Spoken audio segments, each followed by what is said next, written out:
Halo, a franchise and game title I'm sure every gamer has at least heard of, if they haven't played one of the many games out or are already extremely familiar with it. Today we're going to take a look at Halo Infinite, a game that released in 2021 and is the sixth in the main series amongst a franchise with numerous spin-offs and other additional games in different styles. That said, Halo Infinite does have a little bit different feel than the others in the main series, but we'll get to that.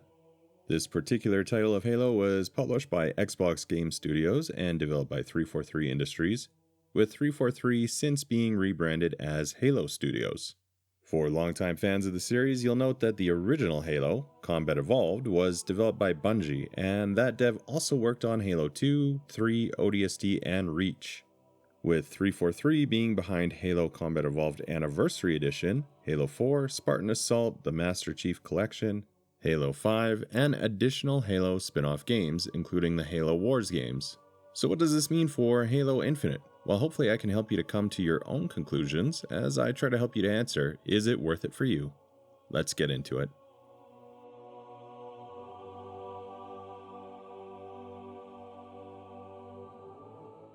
So right off the start, I'm just going to preface this. Everything I say in this review is regarding the campaign or solo campaign for Halo Infinite.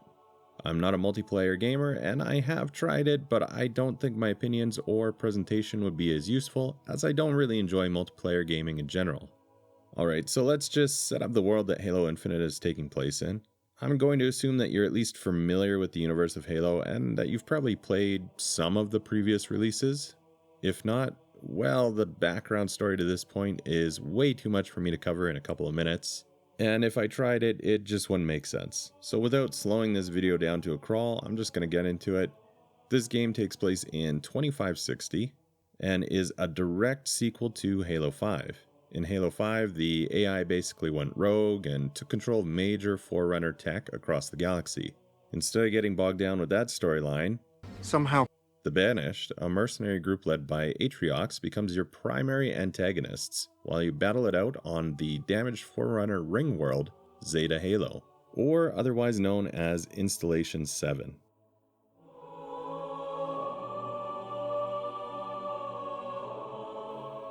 The game takes place in the shooter's typical first-person perspective. The big change here is that it's all going to be set in an open or open-ish world. I've heard Halo Infinite called a semi-open world. Basically, it's a huge map and you can explore essentially as you want. However, it does require you to unlock pathways in order to progress. So it is an open world in that you can go just about anywhere and backtrack as much as you want. But in order to continue forward, you typically need to complete story missions or mandatory base captures. The game is going to start in a much more linear and typical Halo style. Once you get through those initial sequences though, you're essentially in a sandbox which allows for player choice in terms of mission order. Along with this, we have FOBs or forward operating bases, which are basically just capture points and allow for fast travel, as well as spawning in vehicles and weapons, and will also spawn in friendly marines which can accompany you manning turrets and vehicles and that sort of thing. Enemies are going to consist of your standard Covenant-style combatants, but we also have boss battles, which are pretty much souped-up versions of these enemies that you'll need to take down. Infinite also brings in a whole new host of equipment to use, such as Grapple Shot, which is essentially a grappling hook. You've got a shield core, threat sensor, drop walls, and thruster. This new equipment is also upgradable, so it adds an element of RPG to the game, allowing for you to pick and choose what abilities most align with your particular playstyle. Aside from the main story missions and the capture points, you also have some additional side activities which do feel standard in these open or semi-open worlds. Things like rescuing allies, taking out mini-bosses, and finding a number of collectibles. The well-known Halo vehicles make a return, and at least in my opinion, they seem to be a lot more plentiful and will likely play a larger role than in previous games. I think this is all due to the nature of this being a larger play area, allowing for vehicles to make more sense in this, and the non-linear approach means that you have some choice in how you approach things, rather than the game directing you to use or not use specific vehicles in the linear games of the past. Capturing FOBs also gives the opportunity to spawn in vehicles, making it much more convenient than needing to hijack, though that is still possible. Boss fights can actually last a long time, with them being significantly more bullet spongy than standard enemies. This, coupled with their increased attack potential and oftentimes limited space and counter areas, mean that the fights themselves can be fairly difficult as well. I was able to finish them all and complete the game in Heroic, but the bosses can slow down your progress, sometimes needing a few attempts to clear them.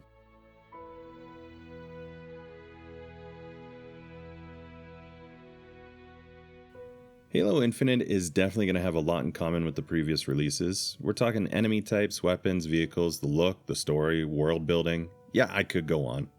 So in general, it does feel like a continuation of the story that's being told. However, it does seem to be forging a new path from the main series storyline. The biggest difference, again, is going to be in the map and the game world that this one is taking place in. The non-linear nature, being able to just move around and freely explore and take missions, it's going to be a big change from the games that came before. Aside from the Halo franchise, I would also draw a comparison to Far Cry this time around. Obviously, the sci-fi setting is totally different, but just in terms of we have this big open map to explore dotted with capture points, vehicle requisitions, and you just keep moving and taking over locations and moving the story forward. It's definitely not an exact one-to-one comparison, but this new Halo style does feel more in line with the more recent Far Cry open world setups than that of the classic straightforward shooter and story-focused linear approach with much more direct linear level formats of previous games. Some sequences, especially the boss fights, do have similarity with modern Doom games as well. We're going to get typically locked into an arena style of combat, where you need to move fast and go in aggressively. Halo in general has been moving in this direction, but I felt like this one more than others, it really drops you into these arena combat scenarios, rather than allowing for more slower paced, more tactical shooter styles in previous games that allowed for that.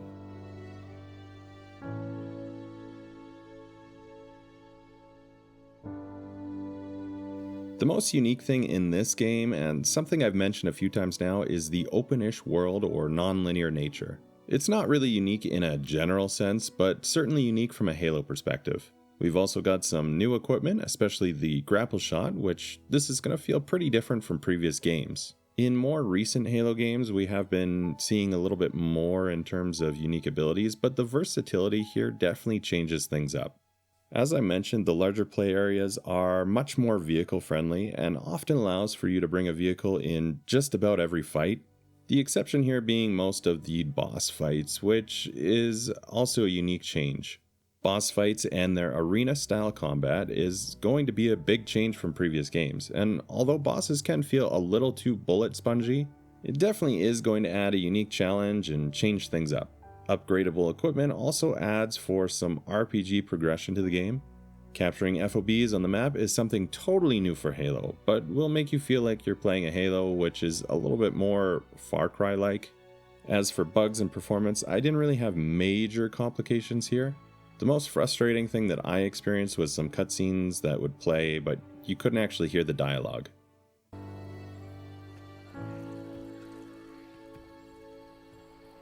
If you turn on the subtitles, you can read it, but it definitely takes you out of the experience in the moment. I've read online that people have had a lot of issues, but maybe this was before some major patches. I'm not sure. Personally, I didn't really run into a lot of the problems that people seem to have with it.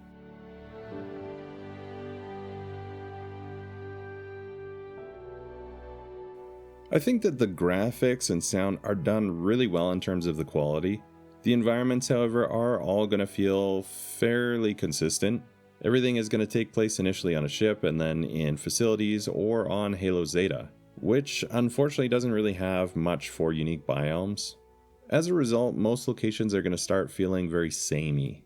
When I was playing, I did feel like all bases have a very similar look and feel as well, so once you take one, it's basically the same look for all of them, and it doesn't really provide you with much for unique environments to fight in.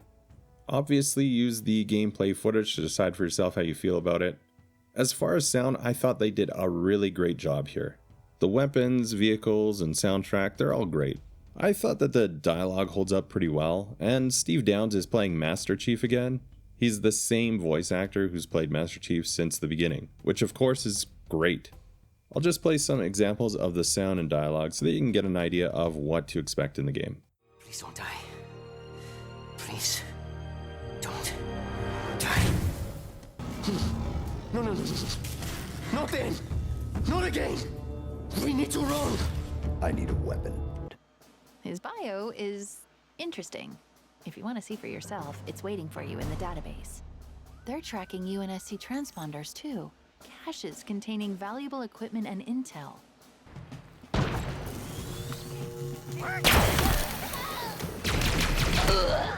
fucking machine! My fight can die with a... Still hope. Bandit troopers on me! We got incoming! Remember? You can't spell obedience with... Oh, no! Don't run!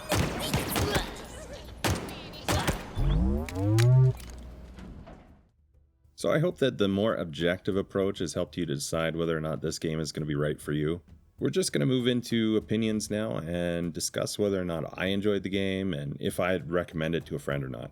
This is not to influence you. You can decide if you want to give the game a try or not, or if you like it or not. You've got a brain and a mind of your own, so you can decide for yourself. It's simply to share whether or not I enjoyed the game. So the big question, did I enjoy Halo Infinite? Not technically, but yes. Well, if we look at it in isolation, just as any old game, it's not too bad in my opinion. If we look at it specifically as a Halo game, it's really not my favorite approach or change to the main series in the franchise. I'd say if this was released as a spin-off, not a Master Chief story, but maybe another Spartan like in Reach, or maybe not even a Spartan. I think like an ODST or a Marine or something like that, but taking place in the universe of Halo, I probably would have liked it a lot more. I'm not a huge fan of the bullet sponginess in the game, and I get why boss fights exist in it, but it doesn't really feel like Halo to me. I know that there was boss fights or sort of boss fights in previous games, but they didn't feel like this. I think if it was from the perspective of a Marine or something like that, it would make a lot more sense.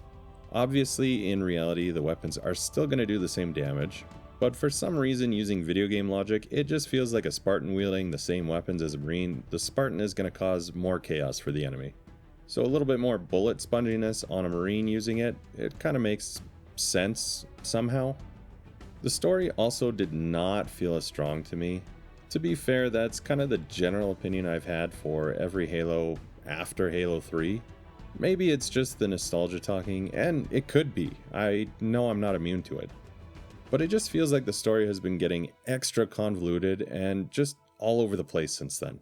So before you start jumping in the comments, I'm not a Bungie fanboy or something like that. I really haven't liked any games that they made other than Halo. Not that I've really played many, but still. All I'm getting at is I really do not have an issue with 343 or Microsoft, and that's not influencing my opinion on it. I just feel like the most Halo part of this game is the intro mission sequence. And once you get done with that initial start, the real meat of the game starts, and yeah, it just kind of feels like Far Cry in Halo's universe. I also don't hate Far Cry games, but I'm just getting a little tired of that format. And I had no interest in seeing it done in a main series Master Chief game. I really do think that if it wasn't a main series Master Chief game, I could have gotten behind it a lot more. Really, the campaign here isn't bad, and the gameplay is fine. The story is meh. The graphics and sound are really good though. Also, the sheer number of vehicles and ease of access to them, the ability to have flying vehicles in more than just a gimmicky way, that was a lot of fun. As a spin-off game in the Halo universe, I think it could be a solidly average or even upper average game. As a Master Chief experience, I do feel let down. I personally would have just preferred a more direct story-driven game rather than this sandbox of chaos. That said, I think if you're new to the franchise, or if you just don't have that nostalgia for it like some others coming into this, then you're probably going to have a much better experience with it. So to do a quick summary or rundown of how I felt about it, the gameplay is okay, the story is meh, the graphics and sound are pretty good. Overall, it's an alright game, but I didn't like the direction or changes that were made to the core Master Chief Halo experience. If you didn't really care about that classic Halo game style and you like Far Cry style games, or if you just really want a big open sandbox of chaos in a Halo universe and full of all the vehicles that you only got a few precious moments with in previous games, well, this could be a great experience for you. Regardless, I hope you enjoyed this look at Halo Infinite. Have you already played through the game? Let me know down in the comments if you agree or disagree with my own opinion on it. Also, if you like the video, please show it by giving it a like and consider subscribing to the channel. I post a bunch of reviews like this, also retrospectives of much older games so you can relive your nostalgia. There's also walkthroughs and commentary on gaming news. So I'd love to see you join the community and help direct the future of the channel. Thank you so much for taking the time to watch today, and until next time, take care.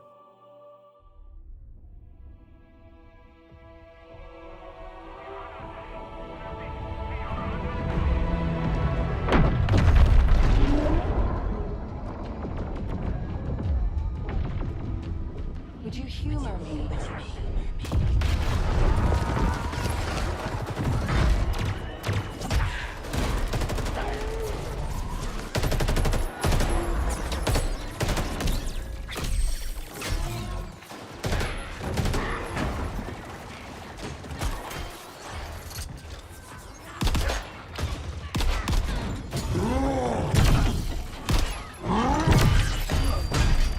If you knew how you were going to die.